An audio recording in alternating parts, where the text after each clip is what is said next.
أعوذ بالله من الشيطان اللعين الرجيم بسم الله الرحمن الرحيم الحمد لله الذي هدانا لهذا وما كنا لنهتدي لولا أن هدانا الله لقد جاءت رسل ربنا بالحق والصلاة والسلام على النبي الرحمة والشفيع الأمة وكاشف الأمة صاحب الوقار والسكينة المدفون بأرض الطيبة المدينة الأرض المؤيد والرسل المسدد المصطفى الأمجد ومولانا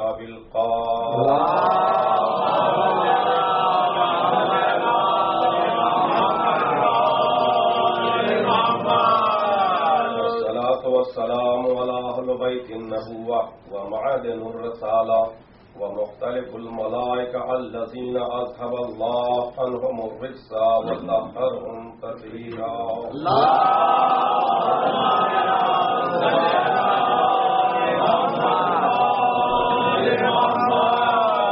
ولعنة الله على أعدائهم وقتلتهم وغاصبي حقوقهم ومنكر فضائلهم ومصائبهم أجمعين اللهم عذبهم عذابا يستغيث منه أهل النار آمين يا رب العالمين.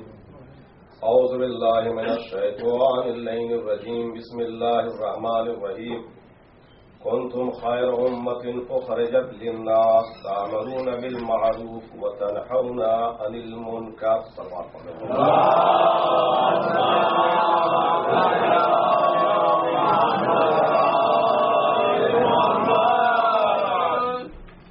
جیسا کہ آپ سماعت فرما چکے ہیں یہ سلسلے کی آخری مجلس ہے اور مسلسل یہی آیت عنوان کلام ہے.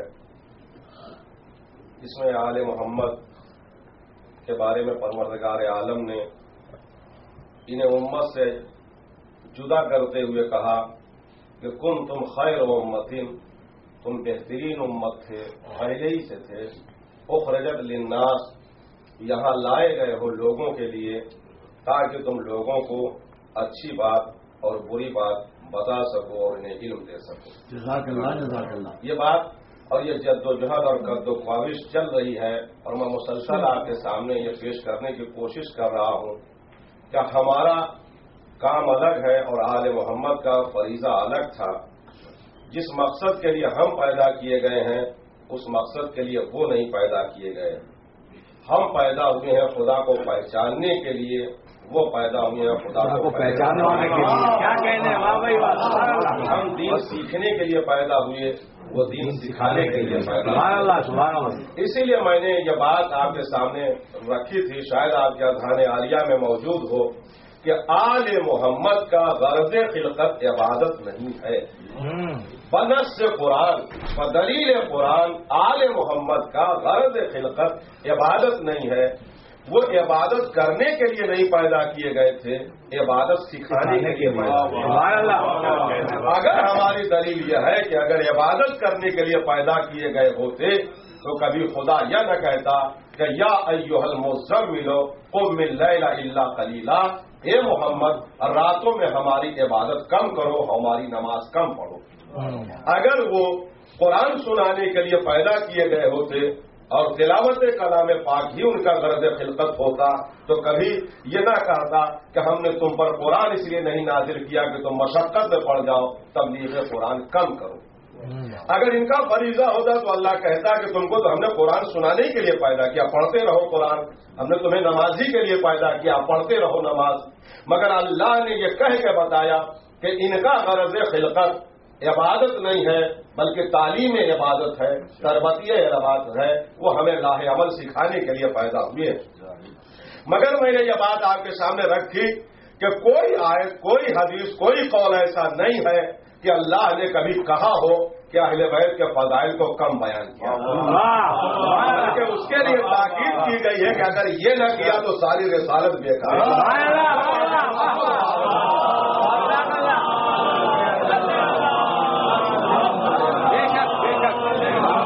یہ ان کے فریضے منصبی میں داخل تھا کہ معرفت اہل بیت دنیا کو کرائیں، یہ ان کے فریضے منصبی میں تھا۔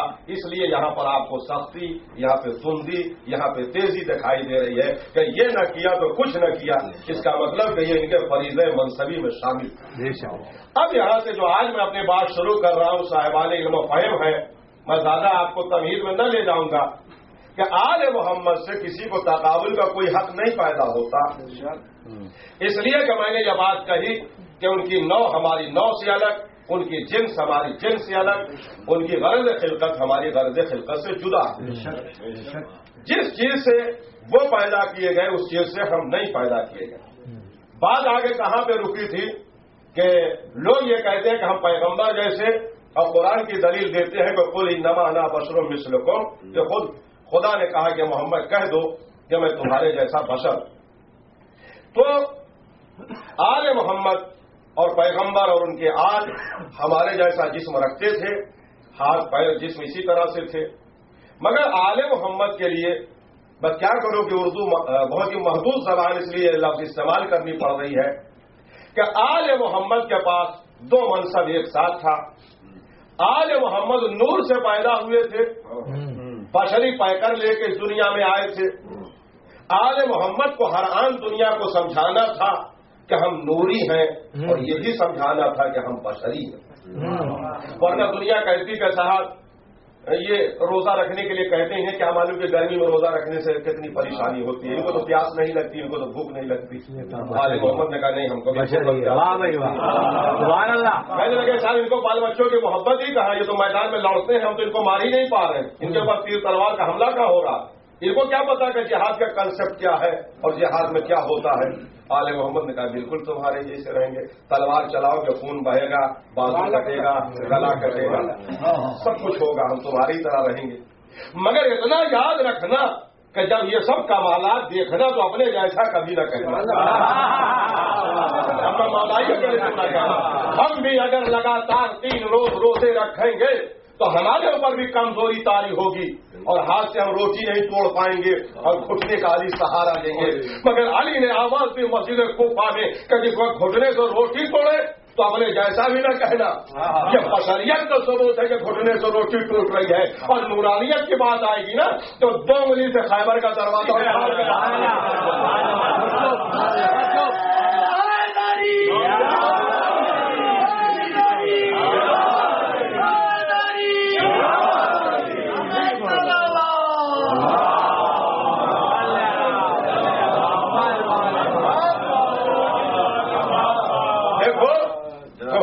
حملہ کر سکتے ہو، ہمارا گلا کاٹ سکتے ہو، مگر کاٹنے کے بعد خوشی کا ڈھول نہ پیٹنا کہ ہم نے حسین پر قبضہ حاصل کر لیا۔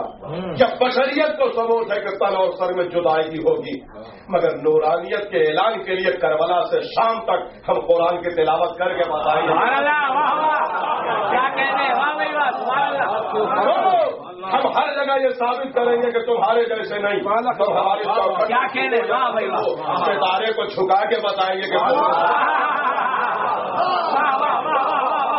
چاند کے 2 ٹکڑے کر کے بتائیں گے کہ تم میں سے نہیں ہے، سورج کو پلٹا کے بتائیں گے کہ تم میں سے نہیں ہے، چوکھٹ پہ چھکا کے بتائیں گے کہ تم میں سے نہیں ہے، کبھی اپنے جیسا نہ کہنا۔ مگر کسی صاحب کے دل میں، اس لیے کہ 2 مجلسیں رہ گئی ہیں اور وہ مولا سے مخصوص ہوں گی، کسی صاحب کے دل میں یہ نہ خیال ہو کہ ہاں جسم تو ہمارے جیسا تھا، نہیں، جسم بھی ہمارے جیسا نہیں تھا۔ اب میں جو یہاں سے حدیث آپ کو سنانے جا رہا ہوں، یہ حدیث اصول کافی میں ہے، جو ہمارے یہاں کتب اربعہ میں شامل ہے، جس کتاب پر امام کی مہر ہے، امام زمانہ کی، کہ الکافی للشیعۃ کافی، کافی ہمارے شیعوں کے لیے کافی ہے، اس سے میں یہ حدیث سنا رہا ہوں۔ کہ امام کا جسم بھی ہمارے جیسا نہیں ہے. جس چیز سے ہمارا جسم بنا کبھی نہ سوچیے گا کہ آگ پانی مٹی ہوا سے امام کا بھی جسم تیار ہوا.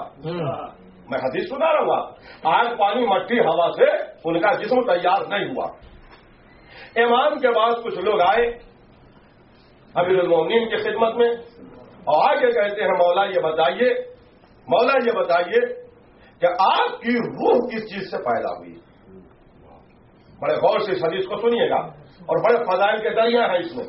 امام سے کیا کہا کہ آپ کی روح کس چیز سے پیدا ہوئی. امام نے مسکرا کے کہا پہلے جسم سمجھو تب روح سمجھو.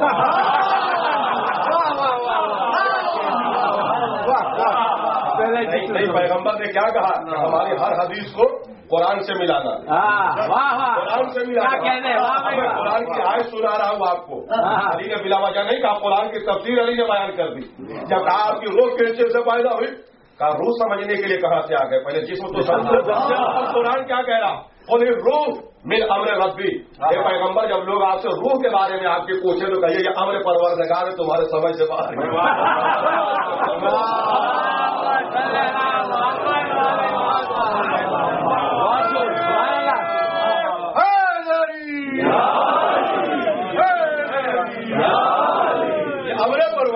تمہارے سمجھ سے بات جسم سمجھو. اگر وہ معرفت والے لوگ تھے فوراً انہوں نے سمجھ لیا کہ ہم نے سوال اور مڑ کے کہا اچھا مولا تو یہ بتائیے کہ آپ کا جسم کس چیز سے پیدا ہوا. اگر وہ ہمارے سمجھ سے باہر کی بات ہے تو بتائیے کہ آپ کا اصول کافی جسم کس چیز سے پیدا ہوا. امام مسکرائے کہا یہ تمہارے سمجھنے کی بات ہے. مولائیوں کا اگر مجمع نہ ہوتا نا تو میں یہ جملی اور یہ حدیثیں نہ سناتا آپ کو. امام کہتے ہیں کہ ہاں سنو کہ جسم کس چیز سے پیدا ہو, یہ تمہارے سمجھنے کی بات. کہا مولا بتائیے آپ کا جسم کس چیز سے پیدا ہوا. امام نے ارشاد فرمایا اصول کافی میں کہ جس چیز سے تمہاری اور انبیاء کی ارواحیں پیدا ہوئی ہیں اس چیز سے میرا جسم پیدا ہوا.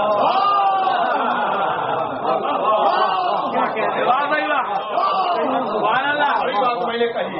امام نے کہا کہ جس چیز سے تمہاری روح اور انبیاء کے روح پیدا ہوئے اس چیز سے میرا جسم پیدا ہوا. کیا مطلب ہوا, جو کمال تمہارے روح میں ہوگا وہ میرے کمال کیا کہنے, جو کمال تمہارے روح میں ہوگا وہ کمال ہمارے جسم میں ہوگا. انہوں نے ہاتھ کو جوڑے, کہا مولا ہمیں آج تک پتا نہیں کہ ہماری روح کس چیز سے بنا. ہم کو تو یہی لوگوں نے بتایا کہ جسم آگ پانی مٹی ہوا سے بنا ہے. ہم کو آج تک نہیں پتا کہ ہماری روح کس چیز سے بنی. علی نے کہا تمہیں حق بنتا ہے کہ تم سمجھو کہ تمہاری روح کس چیز سے بنا. اور اس بات کو ذہن میں رکھیے گا جس چیز سے ہماری روح بنی اس چیز سے آل محمد کا جسم بنا ہے. تو جو کمال ہماری روح میں ہوگا وہ کمال جسم میں ہوگا. بات رائے گا نہ ہونے پائے کہ جس چیز سے ہماری روح پیدا ہوئی اس چیز سے آل محمد کا جسم پیدا ہوا.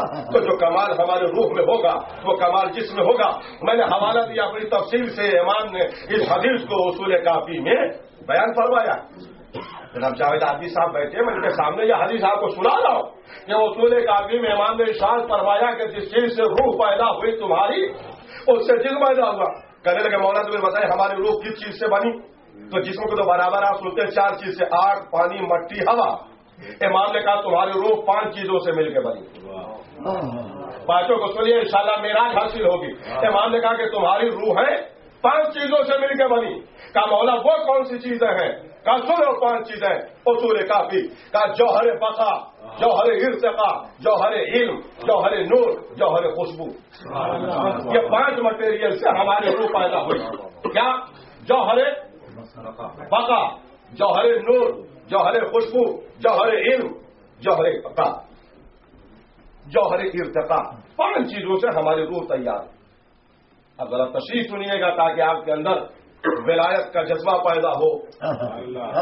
جوہر بقا, امام کہتے ہیں پہلی قسم تمہارے روح کی یہ ہے کہ تمہاری روح میں جوہر بقا پایا جاتا ہے.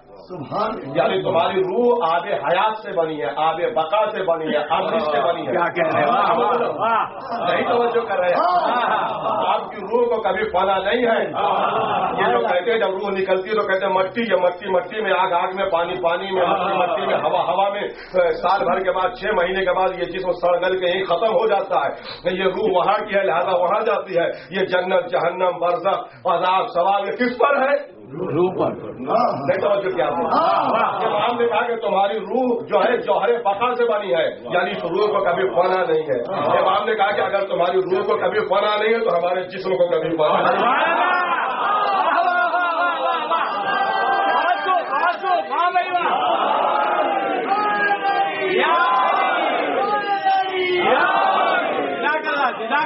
ہمارے روح کو کبھی فنا نہیں تو ہمارے جسم کو کبھی فنا نہیں. 78 یا 79 کی بات ہے حضور، اور جو مدینے میں ہمارے شیعہ عالم ہیں شیخ عامری صاحب آیت اللہ عامری صاحب، انہوں نے بھی اس واقعے کو بتایا اور پوری دنیا نے اس واقعے کو دیکھا کہ جب نجدی حکومت نے مسجد نبوی کی توسیع کرنی چاہی تو آج جہاں پہ مسجد نبوی کی دیوار ہے محلہ بنی ہاشم کی طرف جدھر محراب ہے، اور اس کی جب بنیاد کھود رہے تھے تو وہاں پر جناب عبداللہ کی قبر آ رہی تھی، اور ساری دنیا کے ٹیلی ویژن نے دیکھا کہ جب وہ قبر کھودی گئی منتقل کرنے کے لیے تو رسول کے والد جناب عبداللہ کی لاش بالکل تر و تازہ اسی طرح سے نکلی، اور یہ سارے میڈیا نے دکھایا اور فوراً پھر اسی کے بغل میں وہیں پہ دفن کر دیا گیا. 1500 سال کے بعد یہ لاش تر و تازہ نکل کے عملی اعلان کر رہی ہے کہ جس چیز سے تمہاری روح پیدا ہوئی.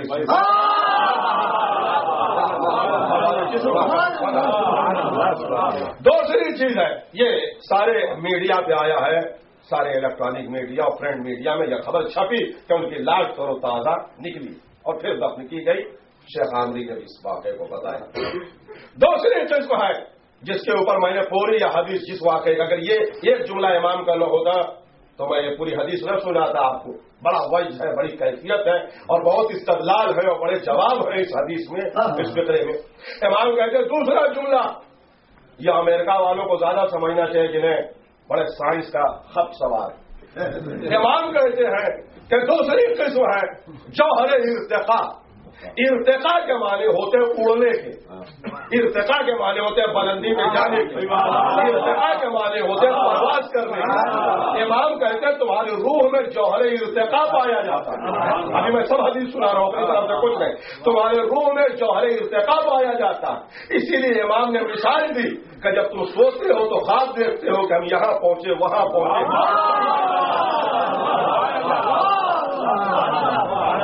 اور تھوڑی سی روح آنے میں تاخیر ہو جائے تو مردہ کے مردہ ہوگے. اسی لیے ہمارے یہاں اسلامی فقہ میں نیند کو موت اصغر کہتے ہیں، اور نیند کے سلسلے میں جتنی دعائیں ہیں وہ جا کے پڑھیے گا تو 2 ہی لائن کی دعا ہے، اے پروردگار تو وہی ہے کہ جو مردہ بھی کرتا اور زندہ بھی کرتا ہے. واہ بھائی واہ. یہ ہے نیند کی دعائیں، جا کے دیکھے گا. تو امام نے کیا کہا کہ موت جو ہے وہ نیند جو ہے یہ موت اصغر ہے. اب کوئی صاحب یہ نہ پوچھنے سے پہلے علی نے جواب دے دیا. کہنے لگے صاحب جب یہ اگر روح نکل جاتی ہے تو آدمی زندہ کیسے رہتا ہے؟ تو ان لوگوں نے خود علی سے پوچھ لیا تھا. تو مولا نے مسکرا کے کہا کہ وہ 4 چیزیں کیونکہ جس میں داخل ہوتی ہیں ایک ہی چیز نکلتی ہے جوہر ارتقا، اس لیے وہ آنے کے بعد فوراً زندہ ہو جاتا ہے. اگر 4 چیز نکل جائے گی تب موت اکبر ہوگی، ورنہ ایک چیز کے نکلنے پر موت اصغر ہے. تو توجہ فرمائیے کہ میں کیا کہہ رہا تھا، بات کہا گئی کہ علی نے کہا کہ تمہارے روح میں جو دوسرا مادہ ہے وہ جوہر ارتقا ہے. ارتقا کے معنی اڑنے کے، بلندی پہ جانے کے، پرواز کرنے کے. 5ویں مجلس اپنے ذہن میں رکھیے گا. ارتقا کے معنی اڑنے کے، بلندی پہ جانے کے، پرواز کرنے کے. اسی لیے علی نے بڑی بھرپور مثال دی کہ جب تم سوتے ہو تو بستر میں رہتے ہو، خواب دیکھتے ہو ہم پاکستان پہنچ گئے، ہم انڈیا پہنچ گئے، ہم چائنا پہنچ گئے، ہم لندن پہنچ گئے. علی کہتے کہیں نہیں جاتے، تم بستر میں رہتے ہو. یہ روح ہے جو نکل کے سیر کرتی ہے، کبھی پاکستان ہے، کبھی انڈیا ہے، کبھی چائنا ہے. اور ادھر مچھر اور کھٹمل نے کاٹا نہیں.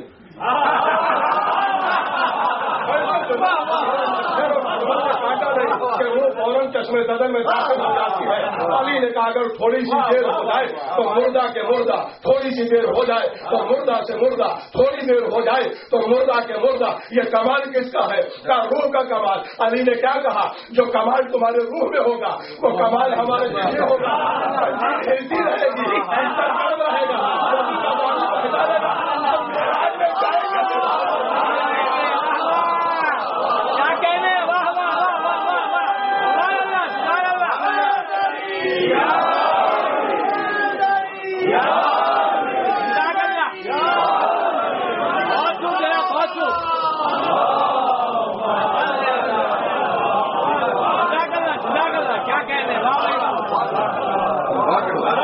لیے کہ جو کمال تمہارے روح میں ہوگا ہمارے جسم میں ہوگا اور کمال ہمارے جسم میں ہوگا.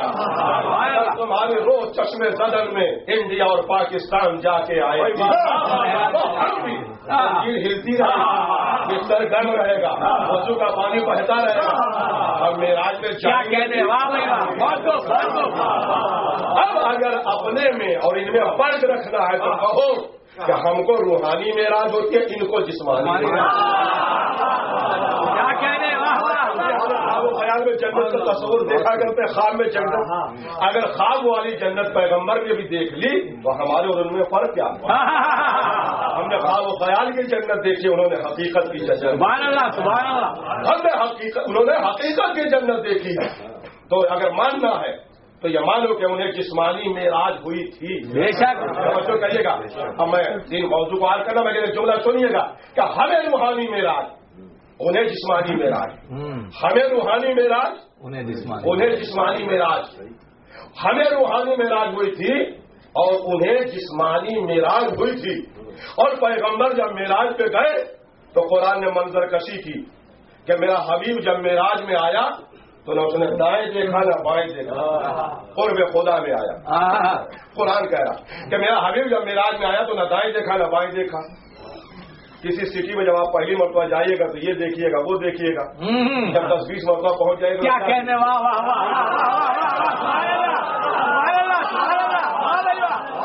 معراج کو دیکھتے کیا کہنے. ان کے سامنے پہنچا, ان کے سامنے نئی بات ہے کہ جس کو دیکھتے کیا کہنے. واہ بھائی واہ.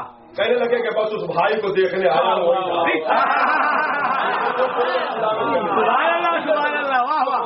دائیں دیکھا نہ بائیں دیکھا. اب یہ جو ملا سناتے ہیں کہ الصلاۃ و معراج المومن, توجہ کریے گا, پیغمبر کو 2 لقب ایسے ملے جو کسی نبی کو نہیں ملے. ایک ان کو حبیب اللہ کہا گیا اور ایک انہیں معراج نصیب ہوئی. مگر یہ ہمارے محمد کی اعلیٰ ظرفی تھی کہ دونوں لقب امت کے حوالے کر دیا. کہا جو اپنے اہل و عیال کے لیے حلال روزی کمائے وہ اللہ کی نظر میں حبیب اللہ. آج فلاں تو معراج المومن, مومن کی معراج نماز. نماز پڑھتے جاؤ, معراج کا ثواب لیتے جاؤ. ساری جھکاؤ, ملاقاتیں خدا کرو. تو آج فلاں تو معراج المومن, نماز مومن کی معراج ہے. اور معراج کا ذکر جب قرآن نے کیا تو کیا کہا کہ میرا حبیب میری طرف دیکھیں. میرا حبیب جب معراج میں آیا تو نہ دائیں دیکھا نہ بائیں دیکھا.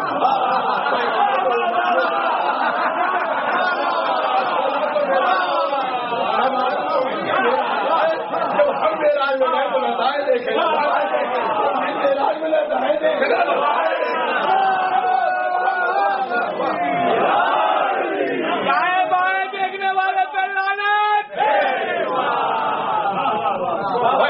کیا کہنے.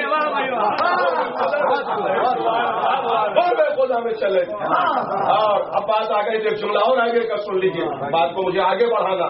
میں نے اس دن کہا تھا کہ قرآن کہہ رہا ہے کہ سبحان الذی اسری بعبدہ لیلا من المسجد الحرام الی مسجد الاقصی, کہ پیغمبر کو جو معراج نصیب ہوئی ہے وہ مسجد حرام سے کہاں تک, کا مسجد اقصی تک. مسجد حرام ہے خانہ کعبہ اور مسجد اقصی ہے کائنات کے عین کے اوپر اللہ نے ایک مسجد بنائی جسے کہتے ہیں مسجد اقصی.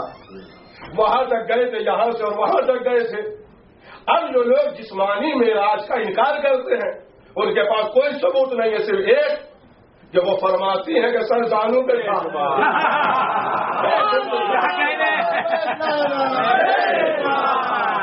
آج میں ایک ایسا حوالہ دے دوں کہ بچوں کے ذہن میں معراج آ جائے.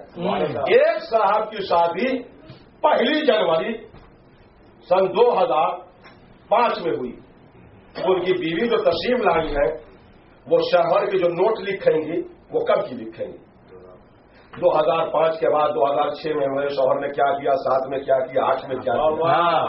اگر کوئی عورت 2001 کے واقعات بتائے کہ فلاں پارک میں ہمارا شوہر ہمارے ساتھ تھا, 2002 میں یہ کر رہا تھا, تو معاشرے میں اس عورت کو کیا کہا جائے گا؟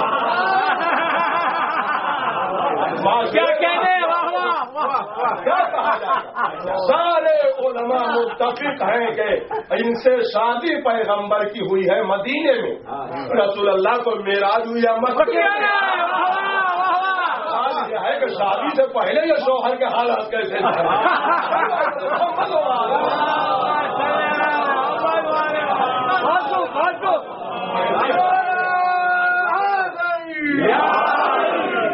ایسی حدیثیں نہ کریے جو محبت میں کردار چلا جائے.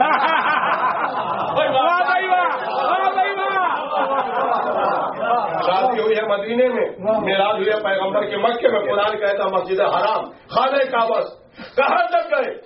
کہا مسجد اقصی. کائنات کے عین پر اللہ نے ایک مسجد بنائی. سجدہ یسجدو سجدن فہوا ساجد سجدہ سجدن فہوا مسجد. مسجد ظرف ہے سجدہ کرنے کی جگہ, جس کا مصدر سجدہ ہے. مصدر سجدہ, مسجد ظرف سجدہ کرنے کی جگہ. قرآن کہہ رہا ہے کہ فرام مسجد حرام الی مسجد الاقصی. مسجد اقصی تک معراج ہوئی. اقصی کے معنی پر وہاں پر ایک مسجد بن گئی جہاں پہ جا کے ان کا سفر مکمل ہوا. تو مسجد جب تک نہ بنے گی جب تک سجدہ نہ ہو. تو وہاں سجدہ کرنے والا کون تھا؟ کیا کہہ رہے ہیں؟ سجدہ کرنے والا کون تھا؟ فرشتہ. ہمارا جبریل تو وہیں دور کھڑا ہوا ہے. پیغمبر ابھی پہنچے نہیں. کیا کہنے؟ پیغمبر ابھی پہنچے نہیں. اللہ سجدہ کرتا نہیں.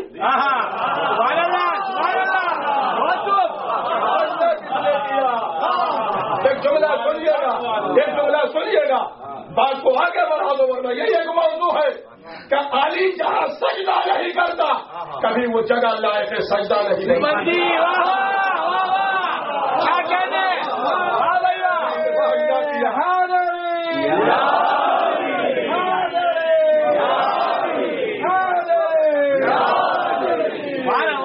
سجدہ کیا تو وہاں پر مسجد بنی جسے مسجد اقصی کہتے ہیں. سفر شروع ہوا خانہ کعبہ سے. گئے کہاں پر؟ مسجد اقصی. تو مسجد اقصی کیا ہے؟ کہا علی کی سجدہ گاہ. کچھ لوگوں نے کہا نہیں صاحب علی کا نور نہیں تھا. ہم نے کہا کس کا تھا؟ سنیا کس کا تھا؟ اپنے علماء نے لکھا. کہا وہ نور فاطمہ تھا, شہزادی کا نور تھا. اس لیے کہ معراج ہوئی ہے پیغمبر کو اسی نور کو لینے کے لیے. ان کی بھی دلیلیں ہم مانتے ہیں, ہماری چاہے قربان اپنے علماء کی تحقیقوں پر کہ فاطمہ کا نور ہو سکتا ہے, اس لیے معراج رات میں ہوئی تھی. بے شک فاطمہ کا معاملہ تھا, اس لیے اس گھر کا ایک نام بیت مستور بھی ہے, چھپا ہوا گھر ہے. تو ہم کو کوئی حرج نہیں, مان لیجیے کہ وہ نور فاطمہ تھا. تو مسجد اقصی کیا ہے؟ فاطمہ کا گھر. کیا کہنے؟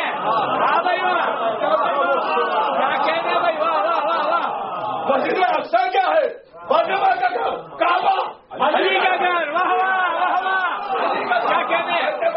فاطمہ کا گھر. ہم جو دنیا کا جی معراج معراج معراج, ہمیں معراج کچھ بھی تو نہیں ہے.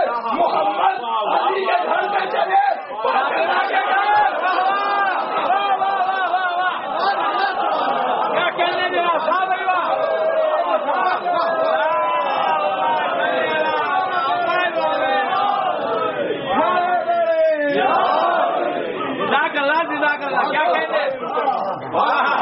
کے معنی ہے پرواز کرنا, ارتقاء کے معنی ہے بلندی. میں نے بات کہی تھی کہ جب تک علی کہ پیشانی چھپے گی نہیں تب تک کوئی جگہ سجدے کے قابل نہیں. اور میں سناتا ہوں آپ کو, جتنی آیت کہی آپ کو سنا دو. قرآن نے ارشاد فرمایا ان اول بیت وضع للناس للذی ببکۃ مبارکا وہدی للعالمین. ہم نے زمین پر پہلا گھر بنایا کعبہ. اللہ نے ہر جگہ کعبے کو بیت کہا ہے, کعبے کو بیت کہا ہے, جبکہ عربی میں اس کے کئی لفظ ہیں. عربی فصیح زبان ہے. عربی میں گھر کو دار بھی کہتے ہیں, عربی میں گھر کو دار بھی کہتے ہیں, بیت بھی کہتے ہیں, منزل بھی کہتے ہیں. مگر جائیے پھر حوالہ دے رہا ہوں منجد کا, دیکھیے کہ فرق کیا ہے دار میں, منزل میں, بیت میں. دار گھر کو کہتے ہیں, منزل گھر کو کہتے ہیں, مگر بیت کس گھر کو کہتے ہیں؟ تو لغت نے لکھا کہ بیت اس گھر کو کہتے ہیں کہ جس میں کم سے کم مالک نے ایک رات گزاری ہے.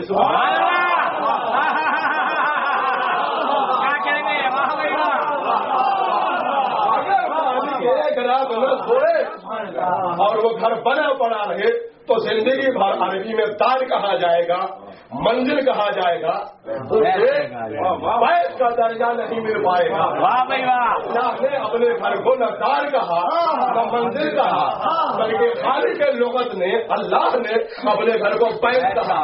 یہ پروردگار بیت تو سوئے کہتے ہیں جس میں مالک ایک رات رک جائے، آج گھر میں سو، ایک رات منزل کر تاکہ تیرا گھر بیت بن جائے، بیت بن جائے۔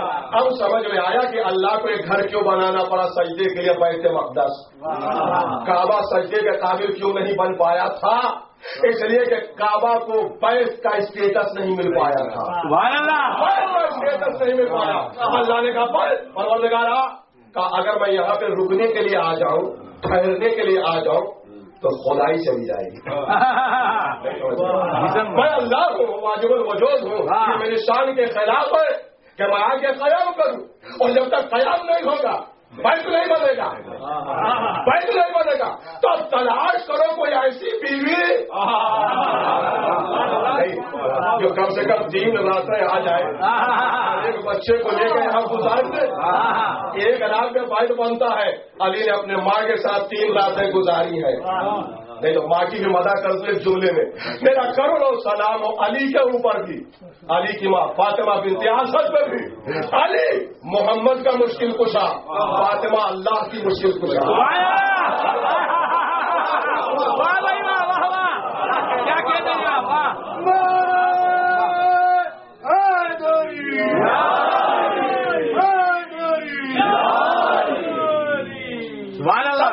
یہ بیت بن گیا۔ اب اللہ نے حکم دیا کہ اب سجدہ ہوگا، اس لیے کہ بیت بن گیا۔ اب میں پھر اپنی بات کی طرف پلٹ رہا ہوں، 3 باتیں رہ گئی۔ تو جوہر بقا، جوہر ارتقا، دوسری چیز ہے جوہر علم، بولنے کی صلاحیت۔ یہ روح ہے، ہم بول رہے ہیں، روح ابھی نکل جائے تو ہم نہیں بول پائیں گے۔ تو یہ کمال کس کا ہے؟ کہا روح کا کمال۔ امام نے کہا جو کمال تمہارے روح میں ہوگا وہ ہمارے جسم سے ہوگا۔ یقین نہ آئے تو کوفے کے بازاروں میں کٹے سر سے قرآن سن لیں۔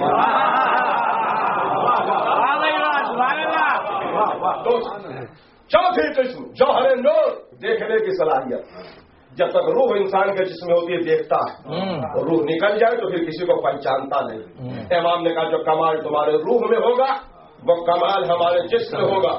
اگر یقین نہ آئے تو شہادت کے بعد بھی حسین کی استغاثہ سننا۔ شہداء نے لپٹ کے کہا لبیک فرزند رسول، ہم آپ کو دیکھ بھی رہے ہیں، آپ کی آواز سن بھی رہے ہیں، آپ کو پہچان بھی رہے ہیں۔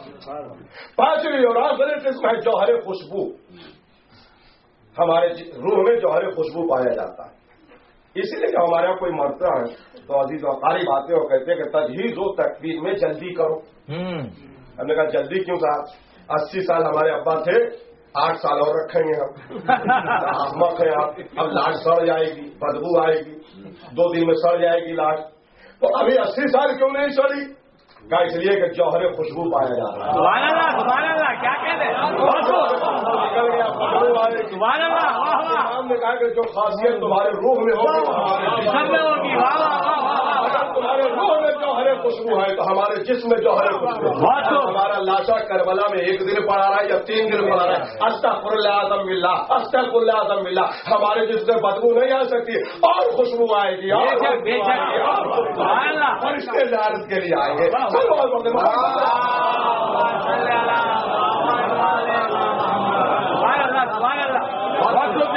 کبھی کوئی صاحب یہ تصور نہ کرے کہ ہمارا جسم آل محمد کے جسم کی طرح ہے، نہیں، ان کا جسم ہمارے جسم سے الگ ہے۔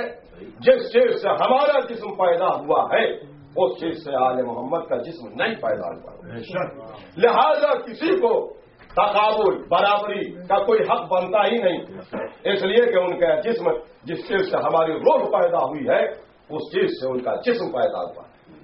اس لیے کسی کو کیا حق ہے کہ وہ مقابلہ کرے؟ توجہ کریں گے، آل محمد کا جسم ہمارے جسم کی طرح بھی نہیں ہے، وہ آل محمد کی روح کا وہ تو تمہارے سمجھ سے باہر کی بات، وہ تمہارے سمجھ سے باہر کی بات۔ اب جو لوگ یہ کہتے ہیں اہل بیت ہماری سمجھ میں نہیں آتے، ہماری سمجھ میں نہیں آتے. تو آپ کو کس نے کہا کہ آپ اہل بیت کو سمجھیے؟ جو بالکل آپ کی سمجھ سے باہر کے بات ہے، آپ کے دماغ میں نہیں آئیں گے. کعبے میں آئے تو دیوار پھٹ گئی، آپ کا دماغ نہیں پھٹ رہا.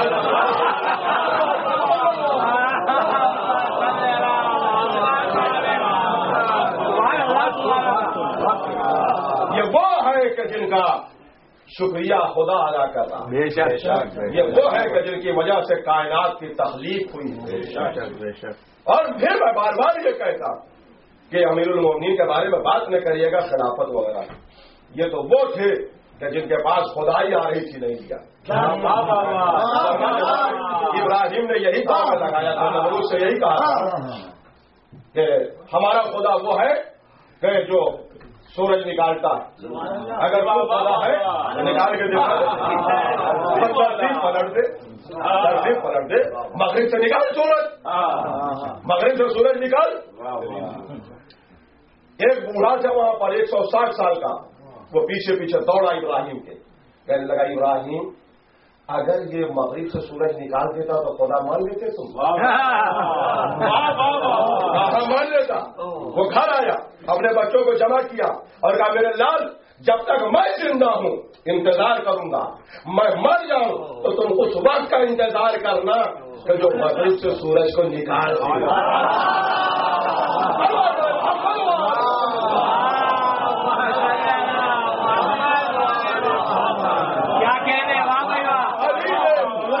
سورج کو نکالا اور سورج تلبیہ کہتا ہوا نکلا. جب اشارہ کیا حالے دے رہا تو سورج کیا کہتا ہوا نکلا؟ لبیک لبیک اللہم لبیک لبیک اللہم لبیک. سورج کہتا ہوا نکلا اور علی نے اشارہ کیا.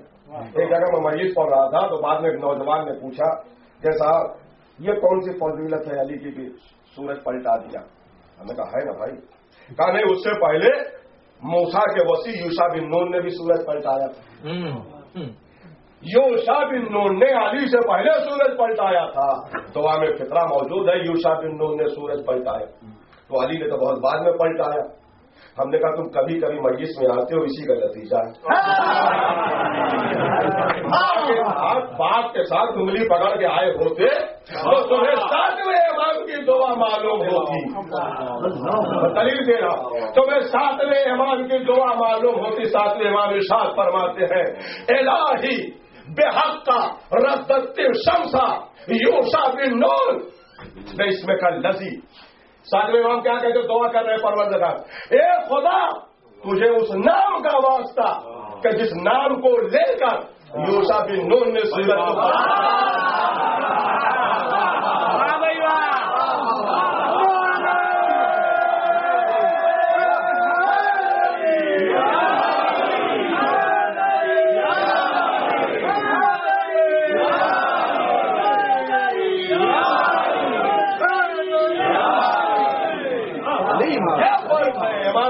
اس میں کل نظیر اس نام کا واسطہ کہ شمسا یوشع بن نون جس نام کو لے کر اللہ کو جس نام کو لے کر یوشع بن نون نے سورج کو پلٹایا تھا. پروردگار تجھے اس نام کا واسطہ، پروردگار تجھے اس نام کا واسطہ. تو جب ہمارے چھٹے امام سے پوچھا گیا اس تفسیر میں کہ مولا وہ نام کیا ہے 7ویں امام سے جب پوچھا گیا تو امام نے فرمایا کہ وہ حاصل اسم الذی جدی علی بن ابی طالب.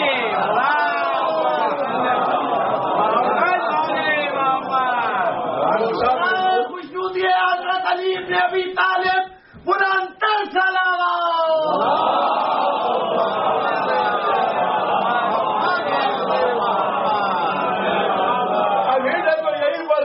علی نے سورج کو پلٹایا. یہ علی کی فضیلت نہیں ہے کہ علی نے سورج پلٹایا. علی کا نام لے کے لوگ سورج پلٹائے.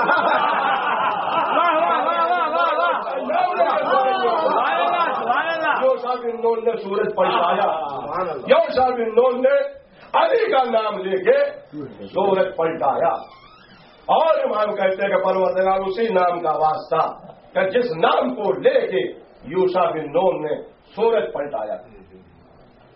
قرآن کیا کہہ رہا؟ پھر آیت سنا دوں. والشمس تجری لمستقر لها ذلك تقدیر العزیز العلیم. فرق گیا سورج اپنے بتائے ہوئے راستے پہ چل رہا ہے، اللہ نے یہی اس کی تقدیر میں لکھا ہے، سورج کے مقدر میں لکھا ہے، سورج کے مقدر میں یہی لکھا ہے کہ اس راستے پہ چلتا ہے۔ سورج کو تقدیر روٹ بنا دیا اللہ نے، سارے کا تقدیر العزیز العلیم، علیم خدا نے سورج کے مقدر میں یہی لکھا ہے کہ وہ اپنے بتائے ہوئے راستے پہ چلتا رہے۔ مولا نے سورج کو پلٹا دیا، اے مولا آپ نے سورج کو کیوں پلٹایا؟ نہیں کیوں پلٹایا؟ کہا ان کو سمجھانے کے لیے۔ لڑکا امتحان میں فیل ہو جاتا تو کہتے ہیں تقدیر خراب ہے، پاس ہو گیا تو کہا بڑی محنت ہے، بار بار فیل ہو گیا تو کہا تقدیر خراب ہے، بار بار چلنے لگے تو بڑی محنت۔ یہ انسان جو ہے نا ہر کام تقدیر کے حوالے کرے گا، تقدیر خراب، تقدیر خراب، مولا ہی میرے ساتھ چلے، تقدیر خراب، تقدیر خراب، تقدیر خراب، مقدر خراب۔ علی نے سورج کو پلٹا کے کہا کہ اگر آپ تقدیر کے بدنصیب ہیں تو آئیے یہاں پر،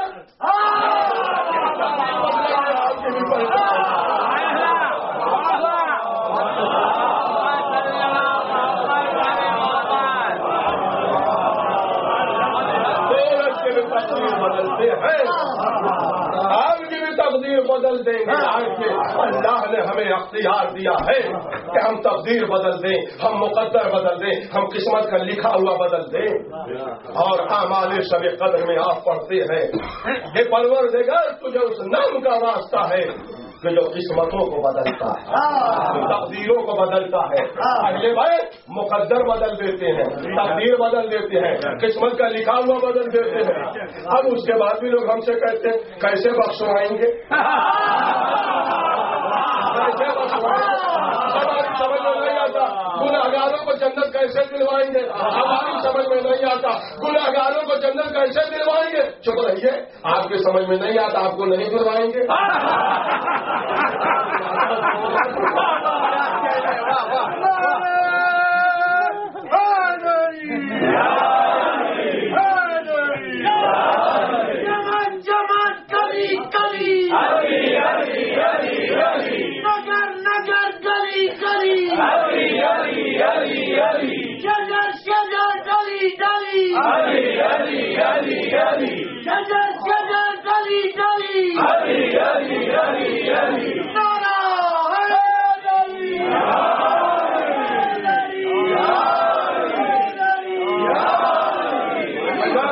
بلا وجہ ہم سے لوگ بخشوائیں گے، ہم نے تو کبھی نہیں کہا کہ علی بخشوائیں گے، ہم نے کبھی نہیں کہا علی بخشوائیں گے، ہم تو کبھی نہیں کہتے کہ علی بخشوائیں گے۔ کوئی دنیا کہتی صاحب کینسر کا علاج نہیں۔ اب اگر کسی قریے میں بستی میں دیہات میں کوئی پرانا حکیم ہے اور اس نے جڑی بوٹی سے کینسر والے کو اچھا کر دیا اور وہ شہر میں آیا، صاحب بالکل ہم اچھے ہو گئے، پورے شہر والے لڑنے لگے، کیسے اچھے ہو گئے؟ ابھی تک کینسر میں کوئی اچھا نہیں ہوا، تم کیسے اچھے ہوئے؟ ارے تم کیسے اچھے ہوئے؟ ارے بیوقوفوں مریض سے کیوں لڑ رہے ہو؟ کیسے اچھے ہوئے؟ وہ تو حکیم سے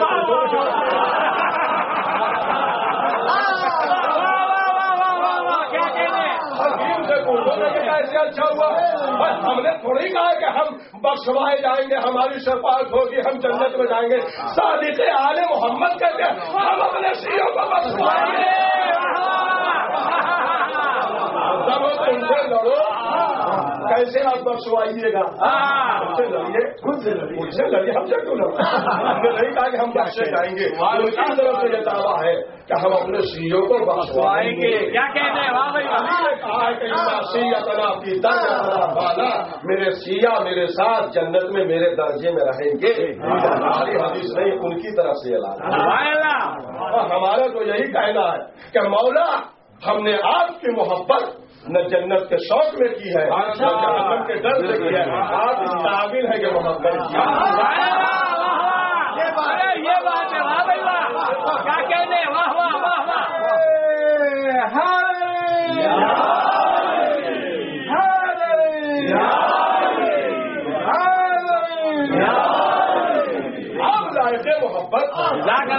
محبت کی جائے، آپ ہماری کوٹھی کاٹ ڈالیے گا تب بھی ہم محبت۔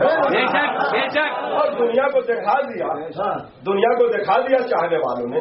ابن قوا صحابی کا نام، غلطی کر لیا، چوری ووری کر لیا تھا، کیا علی والے بھی کیا گناہ بھی کرتے ہیں اور ٹھٹائی بھی کرتے ہیں. یہی حدیث ہے. ہم کیا کریں, ہم تو ترجمہ کر رہے ہیں. ابن کوا چوری کیا, گناہ کیا, علی کے بعد سینہ تانے میں مولا نجس ہو گیا وہ پاک کریے. حدیث ہے سنا رہا. مولا نجس ہو گیا, غلطی ہو گئی, چوری کیا, پاک کریے. اچھا مولا دیکھیے آپشن کتنا دے رہے ہیں. بھوکے تھے کسی نے مجبور کیا, نہیں آزادی نہیں. غلام تھے کچھ نہیں, کیوں چوری کیا, کر لی بہت کر لیا. اب آپ کے ہیں, آپ کے دربار میں آگے پاک کر لی. علی نے بچت کے کتنے راستے, مگر وہ بھی بزید ہے کہ پاک ہوں گے. وہ کر دیا مولا ہو گئی چوری, غلطی ہو گئی, پاک کریے. آپ تو ہے نا. ہمبر تلوار لاؤ. تلوار لے کے آئے. اچھا ہاتھ نہیں چھوڑ کے کاٹے جاتے, انگلی کاٹی جاتی تاکہ یہ سجدے کے لیے رہے. 4 انگلی یہاں سے کاٹ دی. اچھا خون اتنا نہ بہے کہ آدمی مر جائے ورنہ دیکھ حاکم پہ واجب ہوگی, تو جو اس وقت کٹ گئی انگلی. اب وہ آیا چوراہے پر, کٹا ہاتھ, پٹی بدھی, خون ٹپک رہا ہے, اور چوراہے میں کھڑا کے کہنے لگا اے صحابہ ادھر آؤ, تبائی تابعین ادھر آؤ, اوقاف کی منڈیوں میں میلہ دیکھنے والے ادھر آؤ, ادھر آؤ, کیا کہنے مارفتوں ادھر آؤ, ادھر آؤ, ادھر آؤ.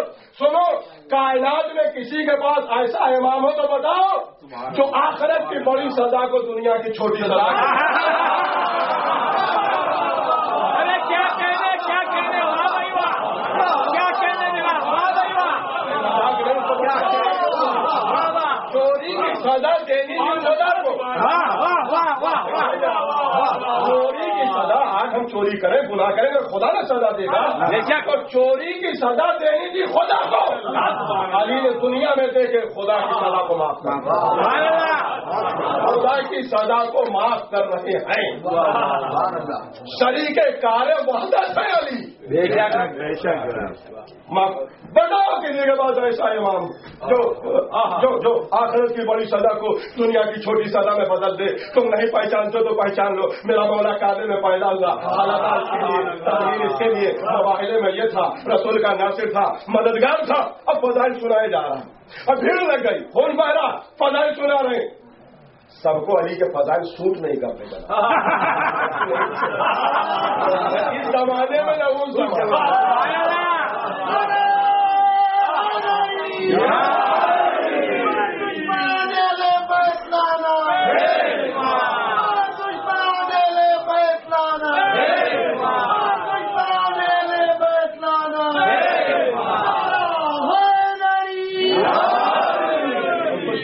چلی, ایک دوسرے میں کیونیاں چلی. اب آوازیں بلند ہوئی. ابن کوا جی, علی نے ہاتھ کاٹا, ہاتھ کاٹا, اس کے بعد بھی قصیدہ پڑھ رہے. لوگوں نے کہا تمہارے ہاتھ کاٹ دیا علی نے, اس کے بعد بھی قصیدہ پڑھ رہا. ہمارا جملہ تو سن لیجیے, ہمارے پت میں کیوں کیا جملہ کا کہا کہ سنو تمہارے ہاتھ کاٹے, کہا اس کے بعد بھی قصیدہ پڑھ رہے. کہا اسی لیے تو پڑھ رہا ہوں کہ ہاتھ کاٹے, اسی لیے پڑھ رہا ہوں کہ ہاتھ کاٹے. کہا ہاتھ کٹوانے کے بعد قصیدہ سنا رہے. کہا علی نے ہمارے ساتھ وہ کیا جس کا میں مستحق تھا, میں وہ کر رہا ہوں جس کا میرا مولا مستحق ہے.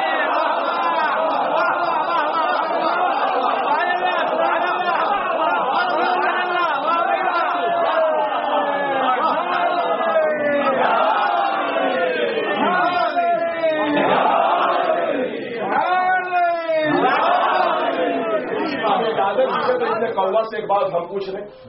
ابن کوا جب علی کے پاس آئے تھے تو آئے, مولا کا قصیدہ پڑھتا.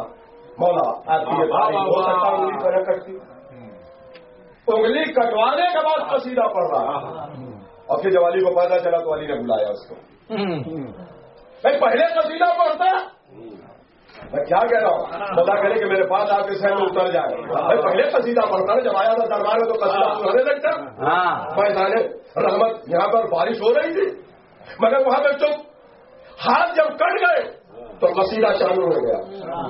ہاتھ جب کٹ گئے تو اب علی کے فضائل, علی کے قصیدہ, علی کی تعریف چالو ہو گئی. بڑی مصیبت ہے, سامعین بڑی دقت کر رہے ہیں صاحب. ہر ذاکر سے کہتے ہیں فضائل پڑھیے, سب سے کہتے ہیں فضائل علی سنائیے. سنائیے جھگڑا یہی ہے سب سے کہتے ہیں فضائل علی سنائیے. ابن قوا نے فیصلہ کیا. ابن قوا جب علی کے پاس آیا تھا تو فضائل کیوں نہیں سنایا؟ یہ بعد میں کیوں سنایا؟ کہتے ہیں جملہ نہیں سنا. میں نے کہا مولا نجس ہو گیا ہوں بات کریے.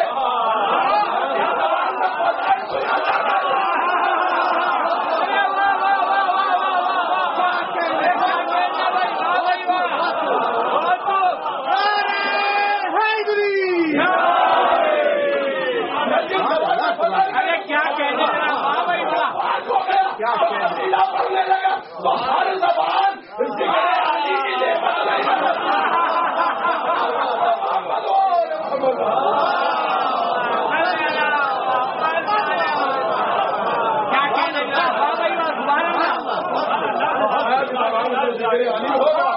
وہاں کانوں کی سماعتوں کے حوالے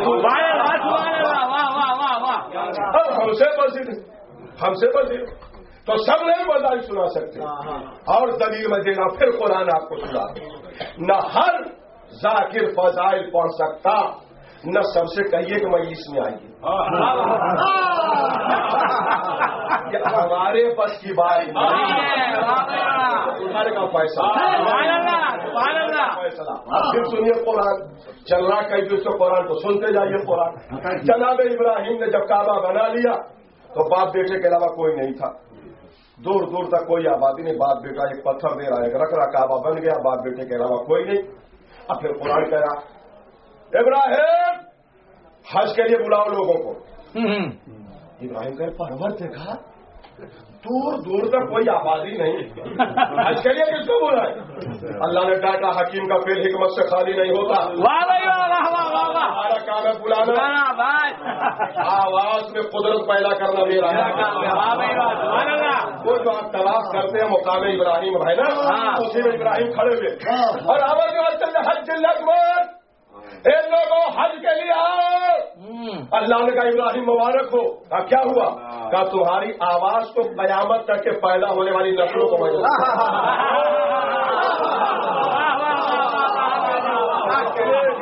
سلبوں میں ہے سب کو میں نے سنا دیا. شکم میں بچے ہیں انہوں نے سن لیا, جو اپنے اسلام و ارحام کے نسخوں میں سن لیا. اور جس نے کہا قیامت تک حاضر ہوگا.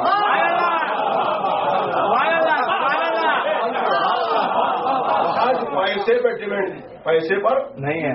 بہت سارے لوگ کروڑپتی حج نہیں کر پاتے. بہت سارے غریب ہیں جو پہنچ جاتے ہیں. اس لیے کہ وہ وعدہ ہے. اس نے کہا لبیک وہ قیامت تک حاجی ہوگا, کوئی نہیں روک سکتا. 1 کروڑ مجلس پڑھوائی تو میرے پاس اب جملہ نہیں ہے عقیدت کا کہ جس نے لبیک کہا وہ قیامت تک حاجی ہوگا. اسی لیے جب حاجی چلتا ہے احرام باندھ کے تو کہتا اللہم لبیک لا شریک لک لبیک لبیک پروردگار میں آ گیا میں آ گیا میں آ گیا. ابھی سارے لوگ آکر سے مسافر کرتے بیٹھ جاتے. ایک سامنے کا سرکار میں آ گیا. یہ 50 آئے تو نہیں کہے سرکار میں آ گیا. یہ کیوں کہہ رہا ہے؟ اس لیے کہ فون سے مولانا نے بولا وہ میں جواب دے رہا ہوں آ گیا. یہ جتنے قیامت تک کہ حاجی لبیک لبیک کہہ رہے ہیں یہ آواز ابراہیم کا جواب ہے. پروردگار میں آ گیا. تو ابراہیم کو قرآن کہہ رہا ہے انی جاعلک للناس اماما. ہم نے ابراہیم کو لوگوں کے لیے امام بنایا. للناس صرف انسانوں کے امام تھے, کائنات کے نہیں. کائنات کے نہیں. اب علامہ محقق لکھتے ہیں کربلا میں حسین کائنات کا امام تھا. اور اس نے آخری میں بھی آواز دی حلیم الناصری انصر. مسائل نہیں میں پڑھ رہا ہوں. وہ کہتے ہیں حلیم الناصری انصرنا کی آواز کس کے لیے تھی؟ اپنے تو سب شہید ہوئے. سامنے فوج یزید ہے, لشکر یزید ہے, یزید کے نمخار ہے, امام ان کو بلا رہے تھے. کہا نہیں. کہنے لگے نہیں, حسین کی آواز استغاثہ ویسے ہی ہے جیسے ابراہیم کی آواز.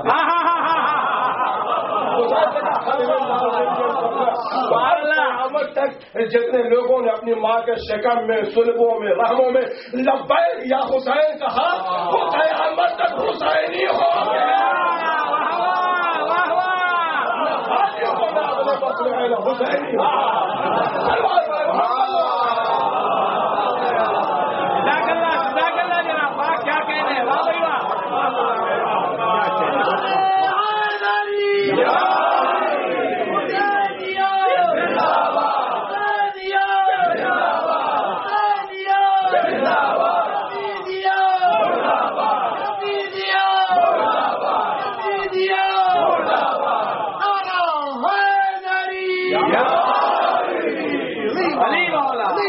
اہل بیت سے محبت یہ اپنے بس کی بات نہیں ہے، ہے وہاں کا۔ دنیا میں تو تجدید ہم کر رہے ہیں، اب سب پر فورس نہ ڈالیے، جس نے اقرار کیا وہی کرے گا، اپنے بس میں نہیں ہے۔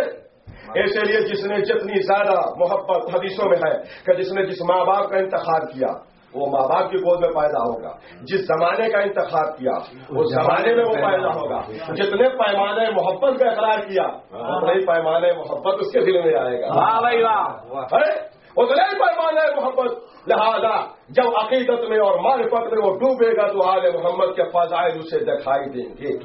یہ جو آوازیں آ رہی ہیں کہ فضائل زیادہ ہیں اور یہ زیادہ ہے اور نصیحت ہے، ایسا کچھ نہیں ہے کہ جب یہ علم کی کمی ہے، جب معرفت میں آدمی غوطہ لگائے گا تو بہت آگے نکل جائے گا، معرفت میں غوطہ لگائے گا تو بہت آگے نکل جائے گا۔ امام شافعی ارشاد فرماتے ہیں کفاکم یا علی مولائی، اے علی مولا آپ کے لیے یہی کافی ہے کہ اللہ صلاۃ لہو، کہ اگر نماز میں کوئی آپ کے اوپر سلوات نہ بھیجے تو اس کی نماز نہیں ہے۔ پھر ارشاد فرماتے ہیں کہ ماتا شافعی لم یدری رب اللہ و رب علی، شافعی مرتے مرتے مرتے مرتے مر گیا مگر یہ نہ سمجھ پایا کہ اللہ اس کا رب ہے کہ علی اس کا رب ہے۔ ہمارے پاس شافعی کہتا مرتے مرتے مر گیا، موت آ گئی، پوری تحقیق جستجو حدیثیں پڑھ ڈالی مگر سمجھ میں کمالات اور فضائل سن کے نہیں آیا کہ خدا رب ہے کہ علی رب ہے۔ شافعی کون؟ عالم اسلام کے چوتھے اور آخری امام،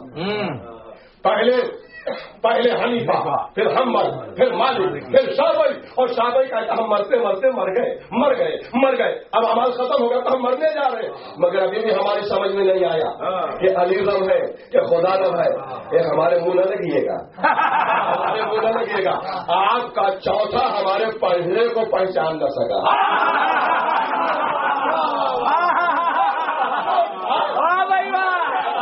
کیا کہتے ہیں ہمارے پہلے کو پہچان سکا تو آپ ہمارے آخری کو کیا پہچانیں گے؟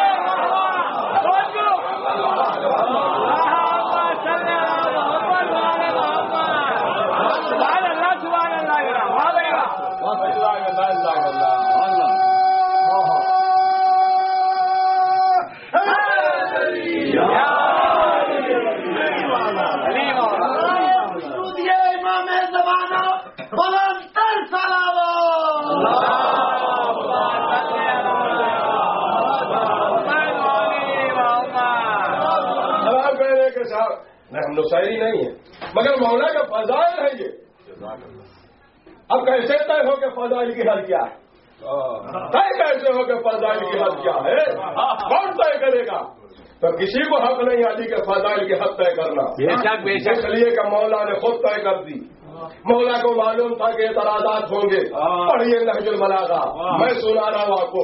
مولا ارشاد فرماتے ہیں نہج البلاغہ میں 57ویں نمبر پر مولا ارشاد فرماتے ہیں کہ تم ہماری تعریف کرو گے تو سن لو، ہماری تعریف کرنے سے پہلے تمہارے فکر کے تائر ہمارے فضائل کی حد تک نہیں پہنچ سکتے، وہ تھک کے گر جائیں گے، کیونکہ پرواز ہمارے فضائل تک نہیں پہنچ سکتی ہے، تمہارے دماغوں اور نسوں میں تناؤ پیدا ہو جائے گا۔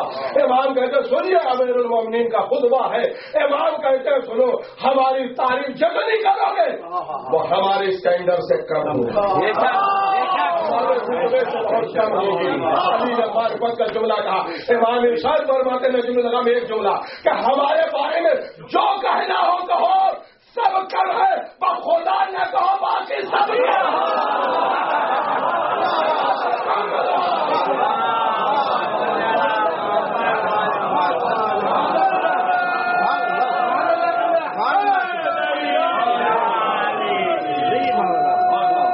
کہنے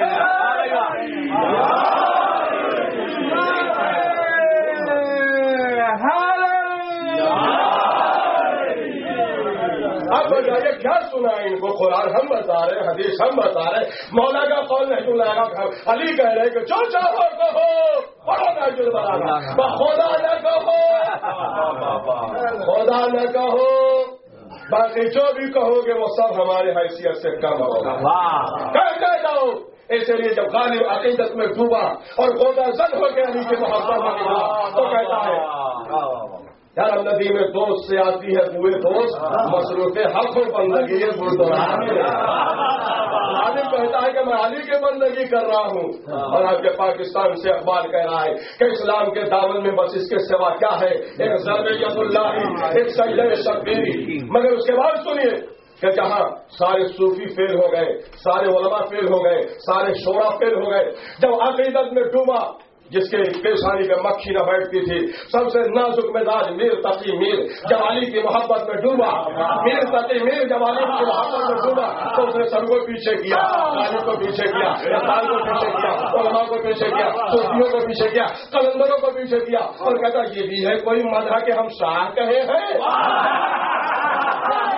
کرتے ہو علی کو شاہ کہہ کے پکارتے ہو, بادشاہ کہہ کے پکارتے ہو, قلندر کہہ کے پکارتے ہو, مولا کہہ کے پکارتے ہو, خلیفہ کہتے ہو. بھائی یہی جملہ اور آخری جملہ ہوگا فضائل کا. میر تقی میر کہتا ہے یہ بھی ہے کوئی مرد, یہ بھی ہے کوئی مذہب کہ ہم شاہ کہے ہیں. اچھے ہیں وہی لوگ جو اللہ کہے.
میں مولا کہتے جو چاہو کہو, خدا نہ کہو, چھوڑ دو خدا نہ کہو.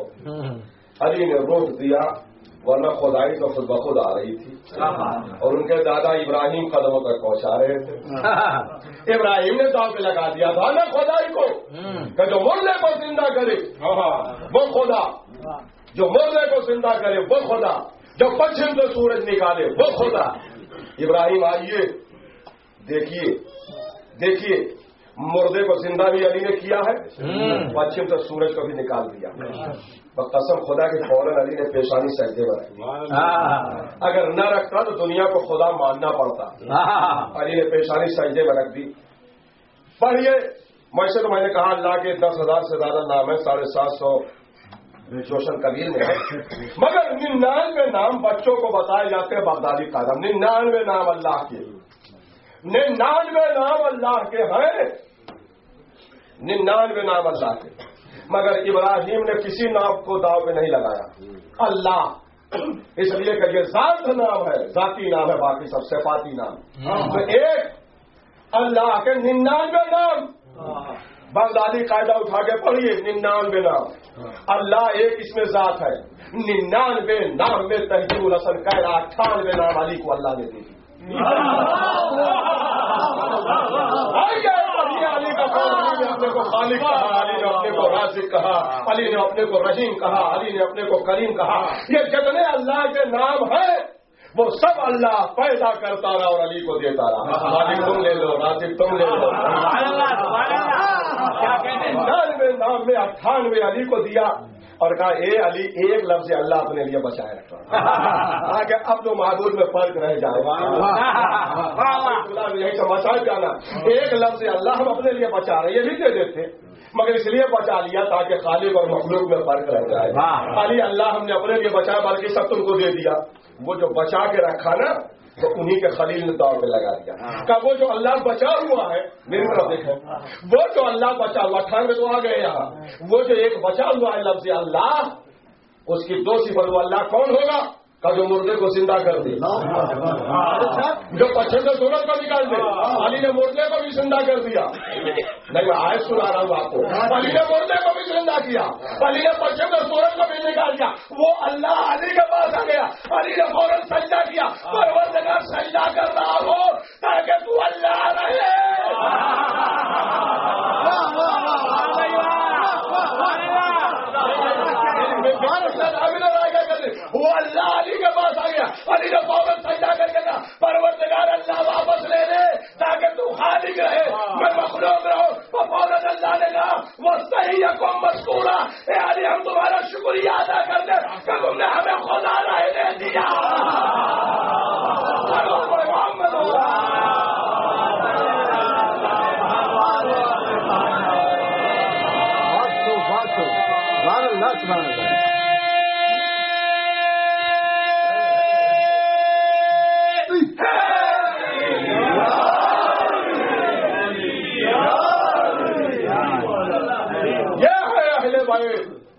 کبھی سجدہ کر کے توحید بچاتے ہیں، کبھی گلا کٹا کے توحید،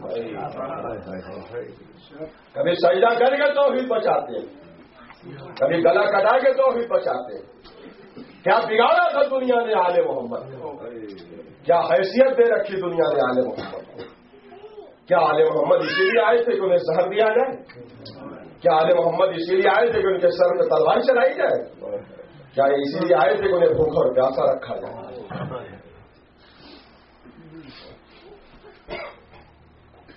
رونے کے لیے چولہا کافی ہے۔ محمد اور آل محمد نے امت کو سب کچھ دیا نہیں، چاند سورج زمین آسمان پوری کائنات یہ سب دیا۔ جہاں تک میرا ناقص مطالعہ محمد اور آل محمد نے امت سے صرف 4 چیز مانگی، سب دینے کے بعد صرف 4 چیز مانگی، مگر یہ امت کی بدنصیبی تھی کہ 4 میں سے 1 چیز بھی امت نے ان کے حوالے نہ کیا۔ 4 چیزیں مانگی، مگر یہ امت کی بدنصیبی تھی کہ 4 میں سے کچھ بھی محمد اور آل محمد کو امت نے نہیں دیا۔ جو بچے ہیں اپنی جگہ پہ بیٹھ گئے، جس کو جہاں جانا اور مسائل شروع ہو رہا ہے، کہ امت نے 4 چیزوں کا سوال کیا، مگر امت نے 4 چیزوں میں سے 1 چیز بھی محمد اور آل محمد کو نہیں دی، جبکہ انہوں نے سب کچھ دیا۔ سب سے پہلے اپنے زمانے میں پیغمبر نے قلم اور کاغذ مانگا، پھر فاطمہ نے اپنا ہاتھ مانگا، کربلا میں حسین نے علی اصغر کے لیے پانی مانگا، بازار شام میں زینب نے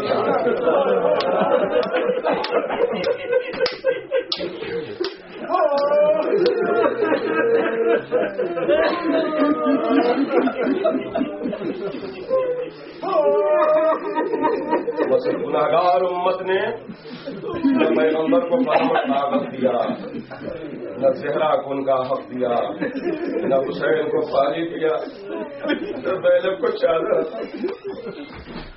جیسا کہ آپ کو معلوم ہے آج شہزادے کا ماتم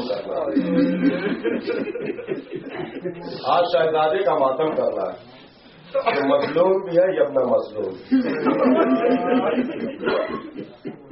آپ سوچیں کہ علی کے بعد زمانہ کتنا بدل گیا۔ بس مسائل زیادہ نہیں ہے، مگر آج آپ مسائل میں گریا کریں گے، روئیں گے، در و دیوار روئیں گے، آپ کو پرسہ بھی دینا ہے۔ بدلا سن لیجیے آپ کہ علی کے بعد زمانہ بڑا بدل گیا۔ میرا دوسرا مظلوم امام حکومت کو چھوڑ دیا، تخت و تاج کو چھوڑ دیا، سب لے جاؤ، بس مجھے نانا کی خبر اور ماں کے لہر کر۔ کائنات کا شریف ترین امام، دشمنوں کو دعائیں دینے والا امام حسن علیہ السلام، اب سوچیں کیا ہے، حکومت سے جذبہ دار ہو گئے، ساری چیزوں کو چھوڑ دیا، مگر اس کے بعد بھی 2 جملے ہیں یہ رد مصائب کے لیے کہ سب کو چھوڑنے کے بعد 28 صفر سن 50 ہجری کو ہمارا امام، جس کا معمول یہ تھا کہ ہر روز دن میں روزہ رکھتا تھا، رات میں عبادت خدا کرتا تھا، اپنی عورتوں کے ساتھ بھی عدل و انصاف کرنے والا امام، ظالموں کے ساتھ بھی انصاف کرنے والا امام، جب نماز مغرب پڑھنے کے بعد ہمارا عادل امام اپنی زوجہ جودہ بنت اشعث کے گھر آیا، ایک مرتبہ امام نے کہا کہ میں افطار کرنا چاہتا ہوں، وہ ملونہ گلاس میں دودھ لے کے آئی اور امام کے ہاتھ میں دینا چاہا۔ امام نے سر سے پیر تک جودہ کو دیکھا اور کہا جودہ کیا میں تیرا بہتر شوہر نہیں؟ کیا میں نے تیرے حق کو غصب کیا ہے؟ کہا نہیں مولا، یہ کیسے، آپ سے بہتر شوہر کون ہو سکتا ہے؟ امام کی آنکھوں میں آنسو آ کر ایک جملہ کہا کہ کیا تمہیں ہمارے بچوں پہ رحم نہیں آتا؟